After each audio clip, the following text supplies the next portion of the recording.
पंतप्रधान नरेंद्र मोदी लोकसभेत अमेरिकेच्या विरोधात एकही शब्द बोलले नाहीत, अशी टीका काँग्रेसचे नेते आणि लोकसभेचे विरोधी पक्षनेते राहुल गांधी यांनी केली आहे.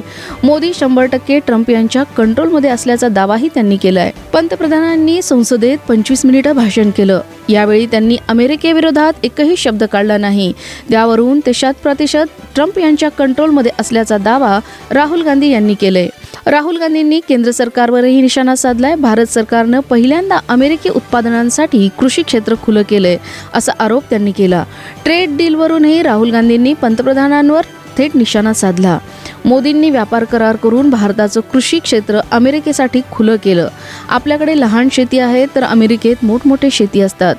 आपल्याकडे शेतकरी बऱ्याचदा हाताने काम करतात, तिकडे मोठ्या मशीन असतात. जर अमेरिकेचा माल भारतात यायला लागला तर आपले शेतकरी उद्ध्वस्त होतील.